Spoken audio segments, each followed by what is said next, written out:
হাসিনা সরকার আছে, বিএনপিকে খুঁজে পাওয়া যাচ্ছে না। অন্তর্বর্তী সরকার নির্বাহী আদেশে আওয়ামী লীগের কার্যক্রম নিষিদ্ধ করায় 12ই ফেব্রুয়ারি নির্বাচনে নৌকা থাকছে না। কিন্তু বাস্তবতা হলো ব্যালটে না থাকলেও মাঠে আওয়ামী লীগের ভোট থাকবে।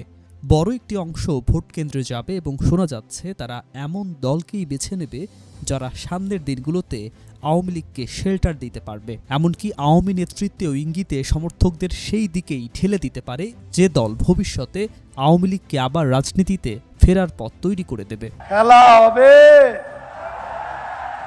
এখন প্রশ্ন, নৌকাবিহীন ব্যালটে তারা কাকে বেছে নেবে? সম্ভাব্য 3টি পথ দেখা যাচ্ছে।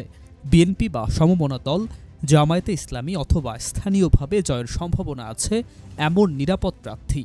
বাম দলগুলো এই নির্বাচনে কার্যত প্রতীকী অবস্থানে থাকায় সেই বিকল্পটি দুর্বল হয়ে পড়েছে। ফলে মূল প্রতিযোগিতা দাঁড়াচ্ছে বিএনপি বনাম জামায়াতের মধ্যে। কার ঘরে যাবে আওয়ামী ভোট? এটা রীতিমতো পাতানো খেলার ইলেকশন।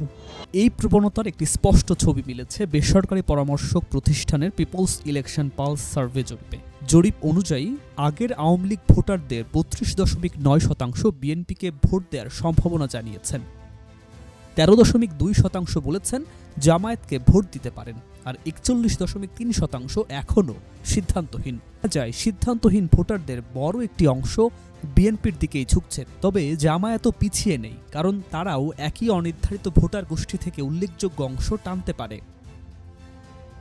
মাঠ পর্যায়ে এই বাস্তবতার প্রতিধ্বনি পাওয়া গেছে মাদারীপুর 1 আসনে। সেখানে বিএনপির প্রার্থী নাদিরা আক্তারের উঠান বৈঠকে নিষিদ্ধ আওয়ামী লীগের আলোচিত অন্তত 20 জন নেতাকর্মী উপস্থিত হয়ে ধানের শীষের প্রার্থীকে ভোট দেওয়ার কথা বলেন। এমনকি একজন জয় বাংলা স্লোগানও দেন। স্থানীয় নেতাদের দাবি, সাবেক চিফ হুইপ নুরি আলম চৌধুরী লিটনের নির্দেশে তারা বিএনপির পক্ষে অবস্থান নিচ্ছেন। অর্থাৎ প্রকাশ্যে বর্জনের ভাষা থাকলেও স্থানীয়ভাবে কম ঝুঁকির দিকে ভোট সরিয়ে নেয়ার বাস্তব কৌশল চলছে। এ কারণেই বিএনপি জামায়াত সহ প্রায় সব দলই এখন আওয়ামী ভোটারদের দিকে তাকিয়ে।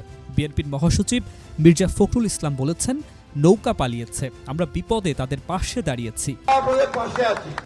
জামায়াতের নায়েবে আমির ঘোষণা দিয়েছেন, হয়রানি করা হবে না। টানা 15 বছরের শাসন ও বিতর্কিত নির্বাচনের কারণে আওয়ামী লীগের জনপ্রিয়তা কমলেও তা ভূমিধস হয়নি। এখনও তাদের ভোট যে কোনো নির্বাচনী ফলকে বড়ভাবে প্রভাবিত করতে পারে, আর সেই ভোটের বড় অংশ টানতে মরিয়া বিএনপি এবং জামায়াতও।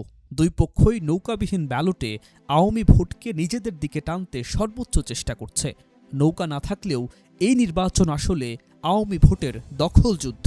বলবেন গুপ্ত, তোমরা গুপ্ত সুপ্ত আরো কত কিছু বলে রে ভাই, এগুলার কোনো সীমানা নাই।